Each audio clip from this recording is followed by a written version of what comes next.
ये लड़ाई सिर्फ नीट पेपर के खिलाफ नहीं है, ये लड़ाई ये जो चंदा चोर राम को धोखा देने वाले, गाय के नाम में वोट मांगने वाले, नफरत की राजनीति करने वाले और इस देश में जितने भी हमारे टैक्स के पैसे उसको पूरी लूट के अडानी अंबानी जैसे लोगों को बांट रहे हैं। Hello guys, so we're here at the protest at Freedom Park in Bangalore and I think it's there tomorrow also. The police are whistling over there and we need to leave. That's why I'm doing this really quickly. Sir, आपको अगर एक चीज बताना government को तो आप क्या बोलेंगे? मैं एक बाप के नाते बोलता हूँ कि हमारे देश में ये पहला नीट पेपर लीक नहीं हुआ है, 90 पेपर लीक हुए इन 14 सालों में। उसके पहले भी राक्षस थे, इन महाराक्षसों के पीरियड में 14 पेपर और लीक हुए, जिसके वजह से आज 20 बच्चों की इन महाराक्षसों ने बलि ले ली है। एक बाप की पीड़ा है। एक आदमी ऐसा एजुकेशन सिस्टम में हम जी रहे हैं कि LKG में अगर एक बच्चे को पढ़ाना है तो 3 लाख 2 लाख 1 लाख रुपया खर्च करना पड़ता है। आज इस देश के अंदर में नालायक महाराक्षस जो है करीब 94,000 स्कूल बंद कर चुके हैं। ये ऐसे नालायक लोग हमारे देश को रूल कर रहे हैं। इस देश में बातों से बदलाव नहीं आएगा। हर एक शख्स जो जिंदा है, हर एक शख्स उसको यहाँ से जाने के बाद जहाँ भी आंदोलन चल रहा है वहां से और अपने एरिया में बातचीत चालू करनी पड़ेगी कि इस बार जब वोट आएगा, वोट का दिन आएगा तो इन नालायकों को हम शून्य पर लाके पटकेंगे। शून्य पर 303 से 240 में आए तो ये सबूत है लोग इनके खिलाफ नाराज हैं। लेकिन आज युवा पीढ़ी ने बता दिया है, पूरे देश के अंदर जो हालत है, आज दिल्ली के अंदर में लाखों लोग, महाराष्ट्र में, बंगाल में, बेंगलोर में, सब जगह ये युवा उतरे। ये कोई पैसे लेके उतरने वाले नहीं है, ये देश को बनाने वाले लोग हैं, देश के लिए सपना देखने वाले युवा है। जो नीट पेपर से बाहर आके धर्मेंद्र प्रधान से इस्तीफा मांगा जा रहा है, लेकिन आज युवा क्या कह रहा है? हम धर्मेंद्र प्रधान नहीं, नरेंद्र मोदी से इस्तीफा मांग रहे हैं। देश का गृह मंत्री अगर तड़ीपार जैसा आदमी है तो हमको डूब कर मर जाना चाहिए। एक तड़ीपार इस देश को चला रहा है। इस देश को कितनी शर्म की बात है, पार्लियामेंट के अंदर में, विधानसभा के अंदर में हमारी तकदीर जहाँ लिखी जाती है वहाँ ब्लू फिल्में देखी जाती है। ऐसे लोग इस देश को चला रहे हैं। इस देश को बोला गया कि किसानों की इनकम डबल कर देंगे, आज किसान आत्महत्या करके मर रहा है। इस देश को, युवाओं को बोला गया आप पढ़िए लिखिए, आपको 2 करोड़ नौकरियां साल में हम देंगे, लेकिन बाद में क्या कहा जाता है? तुम पकौड़े बेचो। ये ऐसी व्यवस्था में हम जी रहे हैं। तो आप सबसे मेरी इतनी विनती है, अगर हम जिंदा है तो हमको जिंदा नजर आना होगा। जिंदगी अपने दम पे जी जाती है, औरों के कंधे पर जनाजे उठा करते हैं। तो सारे देशवासी एक होकर मैं कहता हूँ इस नालायक सरकार के खिलाफ, इस नफरत फैलाने वाली सरकार के खिलाफ, इस हिंदू मुस्लिम की राजनीति करने वाली सरकार के खिलाफ, ये गाय के ऊपर राजनीति करने वाली सरकार, ये सेना के ऊपर राजनीति करने वाली सरकार, इस सरकार को नेस्ता नाबूद करके छोड़ना है आप सबको। Hello guys, so what do you think is the difference between the dynamic of the protest that's happening in Bangalore and the protest that happened in Jantar Mantar? So I think the Jantar Mantar protest, from what I've seen, it was met with a lot of violence in response, whereas here it seems very controlled and composed as compared to the one that's happening in Jantar Mantar, where water cannons and tear gas were fired at peaceful protesters and a 12-year-old's head was broken open because of the lathi charge.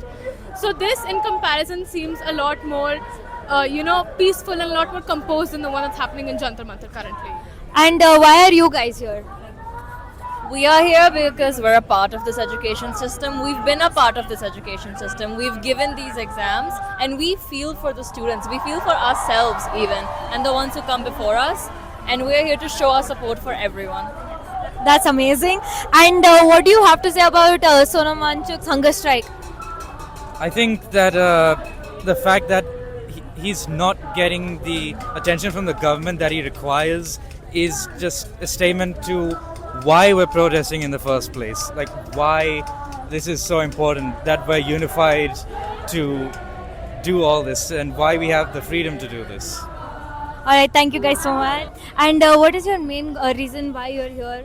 And what do you think the government should hear from us?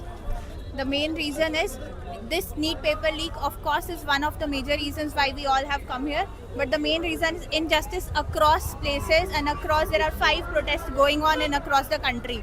But still there is no answer. There is no accountability. Nobody is even coming to listen. So at least they should come to listen. Today what they are doing in Delhi, it's even more worse. And it's so wrong. That's so wrong. It's making it much worse than even I could have thought of. So yeah. Anything else that you would like to say? I want you to think about this and like anything you would like to say. Yeah, The only thing which I would like to say is that every voice deserves to be heard. So you should please grab that. Come and listen to people. Listen to the students. These are just students who are talking. So they are not causing any harm to anybody. It's just students. It's just people who care for the students and who care for the future of this nation. Sir, your message to the public who are all gathered here, what would you like to say? ನಾನು ಕರ್ನಾಟಕ ಜನರಿಗೆ ಇಷ್ಟೇ ಹೇಳಲಿಕ್ಕೆ ಇಷ್ಟಪಡ್ತೇನೆ. ನೀವು 2014ರಲ್ಲಿ system change ಮಾಡೋದಕ್ಕೆ ಪ್ರಯತ್ನ ಮಾಡಿದ್ರಿ. ಅಲ್ಲಿ ಸಿಸ್ಟಮ್ ಚೇಂಜ್ ಆಗಲಿಲ್ಲ, ಲೀಡರ್ಸ್ಗಳು ಮಾತ್ರ ಚೇಂಜ್ ಆದರು, ಸಿಸ್ಟಮ್ ಹಾಗೆ ಉಳ್ಕೊಳ್ತು. ನಾನು ಇವತ್ತು ಹೇಳಲಿಕ್ಕೆ ಇಷ್ಟಪಡ್ತಾ ಇರೋದೇನು ಅಂತ ಹೇಳಿದ್ರೆ, ನಾವು ಆಗ ಮಾಡಿದಂತಹ ಹೋರಾಟ 2014ರಲ್ಲಿ ಮಾಡಿದಂತಹ ಹೋರಾಟದಲ್ಲಿ ನಾವು ಬರೀ ಲೀಡರ್ಗಳನ್ನ ಮಾತ್ರ ಚೇಂಜ್ ಮಾಡಿದ್ವಿ, ವ್ಯವಸ್ಥೆ ಏನು ಚೇಂಜ್ ಆಗಲಿಲ್ಲ. ನಾನು ಇವತ್ತು ಹೇಳ್ತಾ ಇದ್ದೀನಿ, ಕರ್ನಾಟಕದಲ್ಲಿ ಲಕ್ಷಾಂತರ ಜನ ನೀವು ಸ್ಟೂಡೆಂಟ್ಸ್ ಎಲ್ಲರೂ ಕೂಡ ನೀಟ್ ಎಕ್ಸಾಮ್ನ ಬರೆದಿದ್ದೀರಿ. ನೀವೆಲ್ಲರೂ ಕೂಡ ನೀಟ್ ಎಕ್ಸಾಮ್ನಿಂದ ಲೀಕ್ ಆಗಿದೆ. ಸೊ ಅದರಿಂದ ನೀವು ಕೂಡ ಸಫರ್ ಮಾಡಿದಿರಿ, 2 ಸರಿ ಎಕ್ಸಾಮ್ ಬರೆದಿದ್ದೀರಿ. ಆದರೆ ಅದರಿಂದ ನೀವು ಎಫೆಕ್ಟ್ ಆಗಿರೋದ್ರಿಂದ ಇದೆಲ್ಲರೂ ನಿಮ್ಮ ಜವಾಬ್ದಾರಿ. ನೀವು ಕೂಡ ಈ ಒಂದು ಪ್ರೊಟೆಸ್ಟ್ ಅಲ್ಲಿ ಭಾಗಿಯಾಗಿ ವ್ಯವಸ್ಥೆನ ಬದಲಾವಣೆ ಮಾಡೋದಕ್ಕೆ ಪ್ರಯತ್ನ ಮಾಡಬೇಕು ಅಂತ ನಾನು ಈ ಮೂಲಕ ಕೇಳ್ಕೊಳ್ಳೋಕೆ ಇಷ್ಟಪಡ್ತೇನೆ. ನಮಸ್ಕಾರ. Thank you. So despite like all the protests happening everywhere, what gives you hope that this might work? Can I show this? Yes. I've written this. So I think there's something really different that's happened.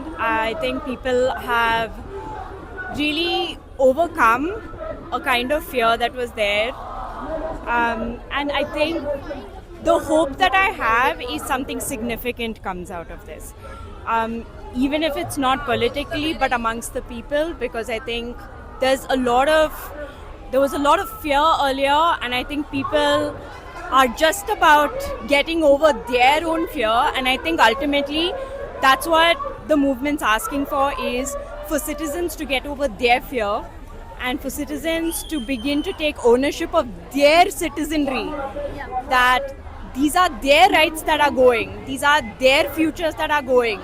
And I think people are starting to wake up from that, wake up from that reverie and that normalization of that.